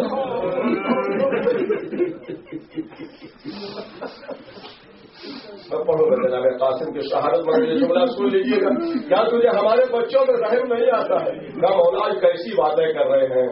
اس کے بعد امام نے انا للہ و انا الیہ راجعون کہتے ہوئے وہ گلاس کا دودھ پی لیا، اور اس میں زہر جو تھا وہ اتنا کاری تھا، جو شام سے آیا تھا، جس نے لا کے دیا تھا، اس نے کہا تھا کہ سمندر میں ڈال دیا جائے تو لکھ دیتا ہے کہ مچھلیوں پر اس کا اثر ہوگا۔ امام کو فوراً چکر آنے لگا، امام کہتے کہ مجھے چکر آ رہا ہے، وہ مدورہ کہتی تھوڑا اور پی لیجیے، کمزوری کی وجہ سے ہے۔ امام نے کہا نہیں جو تم چاہتی تھی وہ ہو گیا، ہمارے جسم میں زہر سرایت کر گیا، وہ گھبرا گئی چوبا، کہتی ہوں پروا کے گھر جائیے آپ، ان میں پروا کے گھر جائیے، امام رونے لگے ہم تمہارے گھر رہنے کے لیے نہیں آئے ہیں۔ اس کے بعد وہاں سے امام اٹھے اور دیواروں کا سہارا لیتے ہوئے ان میں پروا کے دروازے پہ آئے، اتنے میں زہر سرایت کر چکا تھا۔ امام کہتے ہیں پروا، امام نے دروازہ کھولا، امام کے چہرے کی رنگت بدلی ہوئی تھی، بستر پہ لٹایا، پوچھا مولا کیا ہو گیا، آقا کیا ہوا؟ کہا جودا نے زہر دے دیا ہے، تو جودا نے زہر دے دیا ہے۔ اس کے بعد کہتے ہیں میرا بیٹا قاسم کہاں ہے؟ میرا بیٹا قاسم کہاں ہے؟ کہا شام ہی سے وہ سو رہا ہے، نہ جانے کیوں آج سو رہا ہے۔ کہا بلاؤ یہ سونے کا وقت نہیں ہے، بلاؤ یہ سونے کا وقت نہیں ہے۔ قاسم کو بولے لے گئے، 3.5 سال کا سن ہے۔ میں پتا امام کہتے ہیں کہ پروا قاسم کو میرے سینے پہ لے ڈال دو، میں اسی لیے مجھے یہ مسائل وہاں ہے کیا ظلم تھا، باقی جب دیکھ کے آئیے گا تو آپ کو پتا چلے گا۔ میرے سینے پہ لے ڈال دو، اور میں پروا نے قاسم کو سینے پہ لے آیا۔ تھوڑی دیر کے بعد قاسم چیخ مار کے کہتا بابا آپ کے سینے سے تو آگ نکل رہی ہے، بابا آپ کے سینے سے تو آگ نکل رہی ہے۔ اب صرف بچہ سینے سے نیچے آ گیا۔ میں امام کہتے ہیں پروا حسن کو بلاؤ، پروا امام حسن علیہ السلام کہتے ہیں پروا میری بہن زینب کو بلاؤ، پروا میری بہن زینب کو بلاؤ۔ پروا نے جانا چاہا، کہا تم نہ جاؤ، تم ہمارے پاس رہو۔ کہا مولا تو پھر زینب کیسے آئیں گی؟ کہا قاسم کو بھیجو۔ کہا قاسم کیا بتائے گا؟ کہا کیا بتائے گا؟ ہمارے پاس بلاؤ، ہم ایسی شکل اس کی بنا دیتے ہیں کہ میری بہن سمجھ جائے گی۔ امام نے کانپتے ہوئے ہاتھ سے غریبان کو چار کر دیا، قاسم کو چار کر دیا، ذرا سا بات لے کے سر پہ ڈال دیا اور کہا قاسم اپنی پھوپھی کے سامنے کھڑے ہو جانا، زینب سمجھ جائے گی۔ قاسم گئے ہیں، روتے ہوئے گئے، پڑھتے ہیں اور زینب کے سامنے جا کے کھڑے ہو گئے۔ زینب نماز پڑھ رہی تھی، جب پیشانی سجدے سے بلند کی، قاسم کو اظہار میں دیکھا، بول رہا قاسم میرے بھیا کی خیر تو ہے، میرے بھائی نے کچھ بتایا ہے؟ کہا یہی کہا کہ میری بہن سمجھ جائے گی۔ ایک بتا زینب طرف گئی اور دوڑی ہوئی آئی، عباس میرا گھر اجڑ گیا، میرے بھیا کی خیر، عباس دوڑو، حسین دوڑو، سارے لوگ پروا کے ڈیوڑی میں آ گئے۔ ایک بتا کیا دیکھا کہ جگر کے ٹکڑے کٹ کر کے گر رہے، اجر کمل اللہ جگر کے ٹکڑے کٹ کر کے گر رہے تھے۔ حسین سامنے ہے، ایک بتا امام نے ہمارے حسین علیہ السلام کو بلایا اور ایک جملہ کہا حسین یہ قاسم تیرے حوالے ہے، اس کی کفالت تیرے حوالے، اس کی پرورش تیرے حوالے، پرواہ تیرے حوالے ہے۔ اور دیکھو جب میرا لال کوئی بات کہے اس بات کو مان دینا۔ اور اس کے بعد سر کے سامنے اپنے خون سے تعویذ لکھا اور قاسم کے بازو میں باندھ دیا، اے میرے لال جب کربلا میں عظیم وقت آئے تو اس تعویذ کو پڑھے گا، اپنی جان کو عزیز نہ سمجھنا، اگر میں ہوتا تو حسین کا قربان ہو جاتا، اپنی میری طرف سے اپنی جان کو حسین کا قربان کر دینا۔ لیجیے آزادارو جناب قاسم کے بازو میں تعویذ بن گیا۔ کربلا آ گئی ہے، کربلا آ گئی ہے، حسن کی وصیت کا نام ہے کربلا، علی کی وصیت کا نام ہے کربلا، فاطمہ کی آرزو کا نام ہے کربلا، جہاں سارے پنجتن پاک کربلا میں موجود تھے۔ حضرت اللہ خدا کو کسی غم میں رلائے سوائے ہمیں سید الشہداء ہے۔ آج شہزادے کا مسائل پڑھنا ہے اور آپ کو سننا ہے، اور 2-3 منٹ کہو سن لے آپ، اور حق کی گریا اور حق کے مجید ادا ہو جائے گا۔ میں بار بار کہتا ہوں آج 7 محرم ہے، جناب قاسم کی تاریخ منسوخ ہے، آپ کو قاسم کا پرسہ دینا ہے۔ آج کی بس میں شہزادی بھی آئی ہے، امیر المومنین بھی آئے ہیں، آقا حسین بھی آئے ہیں، جناب زینب بھی آئی ہیں، اور سب کو پرسہ دینا ہے، لہٰذا رونے کے لیے 2 جملے کافی ہوں گے۔ یہ تو آج ہم مسائل پڑھ رہے ہیں، اتنا ورنہ مسائل پڑھنے کی ضرورت نہیں ہے۔ ہمارا امام کہتا وہ ہمارا شیعہ نہیں جس کی زبان پر حسین کا نام آئے اور آنکھوں سے آنسو آئے۔ امام کہتے وہ ہمارا شیعہ نہیں کہ جس کی زبان پر حسین کا نام آئے اور آنکھوں سے آنسو نہ آ جائے۔ حسین نام ہی مصائب ہے، کربلا نام ہی مصائب ہے، عباس نام ہی مصائب ہے، زینب نام ہی مصائب ہے، قاسم نام ہی مصائب ہے۔ آئیے آج دعائیں مانگ لیجیے گا، رو لیجیے گا، خدا یہ آوازوں کو قبول کر دے، ان آنسوؤں کو رومال زہرا میں جگہ علاج فرمائے۔ میں نے کل کو اور پرسوں 2 دن سے مسائل میں یہ کہا کہ جب آخری وقت آیا ہے دستے کربلا میں تو حسین علم لے کے کھڑے ہیں، عباس علم لے کے کھڑے ہیں، اور محمد کا بھی اجازت مانگ رہے ہیں، قاسم کا بھی اجازت مانگ رہے ہیں۔ سارے لوگ اجازت مانگ رہے ہیں, باری باری سب کو اجازتیں مل رہی ہے.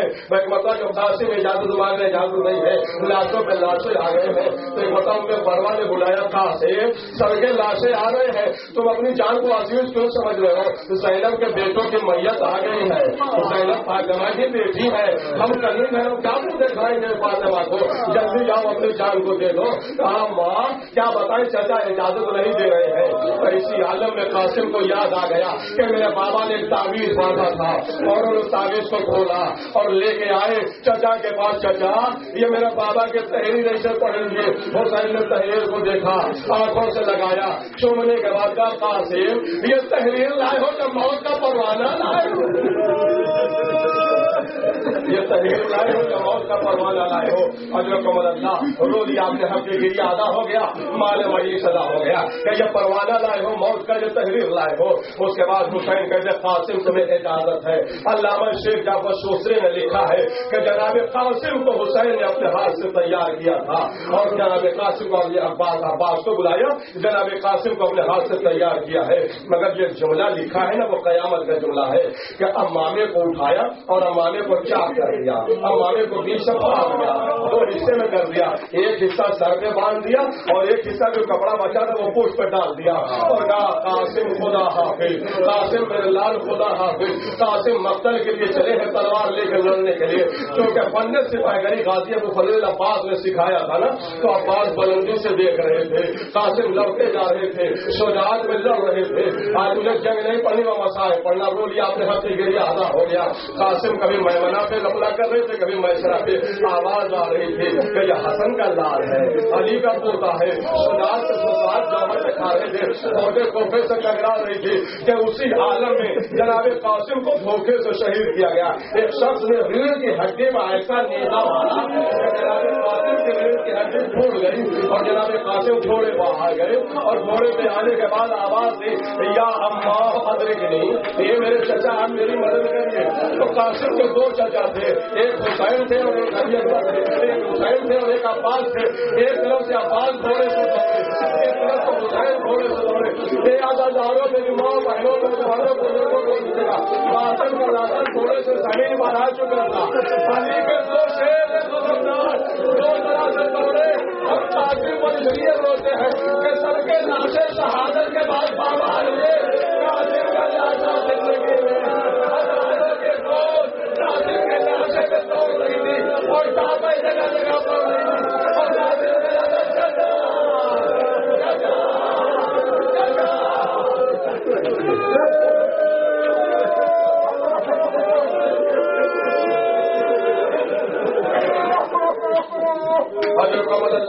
رو لیا اپنے ہاتھ سے گریہ ادا ہو گیا.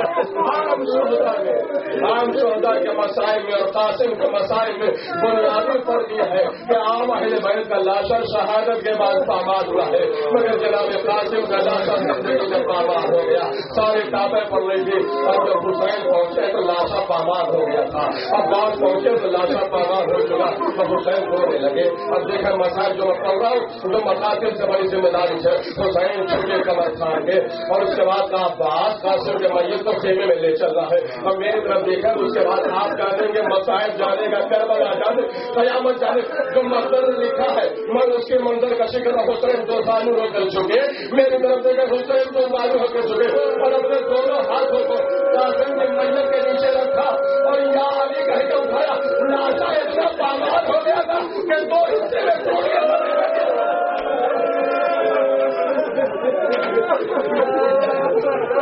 پھر دوسری جگہ سے اٹھایا, لاشا ٹول کے زمین پہ گر گیا, لاشا ٹول کے زمین پہ گر گیا. میں مسائل میں حدیثیں پڑھنے کا عادی ہوں. میں ایک مرتبہ امام نے عباس کی طرف دیکھے جو حدیث ارشاد پر ہوئے کہ بے جنگل سہیلت سے یقون, یا اخی عباس بے جنگل سہیلت سے یقون, بے جنگل سہیلت سے یقون. میں ترجمہ نہیں کر پاؤں گا. جنگ کہتے گھوڑے کے ٹاپوں کو, جنگ کہتے گھوڑے کے ٹاپوں کو. حسین رو کے کہتے عباس, عباس جنگ کہتے ہیں گھوڑے کے ٹاپوں کو, سیقونی کہتے ہیں پیسنے کو. اے عباس میرے بھتیجے کے لاشے کو دشمنوں نے پیس دیا.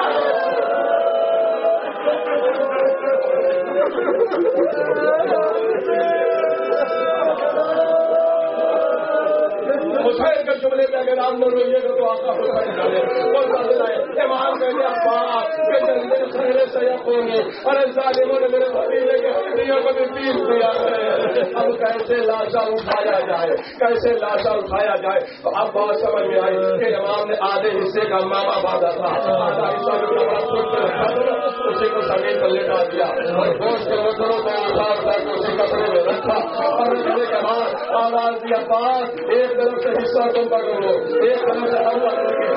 ہر شہید کی خیمے میں میت آئی ہے، قاسم کے گوشت کے ٹکڑے آئے ہیں، میت نہیں، ایک طرف سے حسین اٹھائے ہیں، ایک طرف سے عباس اٹھائے ہیں، کہتے ہوئے خیمے میں لائی ہے اور وہ کچھی رکھ دی گئی ہے۔ ایک مطلب ساری بیویاں اور صبح کر رہی تھی، حسین کہتے ام فروا کو بلاؤ، جناب ام فروا آئی ہے اور آنے کے بعد زینب سے کہتی ہے زینب میرے بیٹے کی میت کہاں ہے، زینب میرے بیٹے کی میت کہاں ہے، زینب میرے بیٹے کی میت کہاں ہے؟ مطلب زینب نے اشارہ کیا یہی آپ کا جوان قاسم ہے، یہی آپ کا جوان قاسم ہے۔ اور ام فروا ایک مطلب دیکھ کر چیز مارنے لگی ہے، یہ لاش لائے ہیں، یہ لیوان کا کوئی لوگ لائے ہیں، ہاں میرے بچے کی رنگت بدل گئی، بدل گئی۔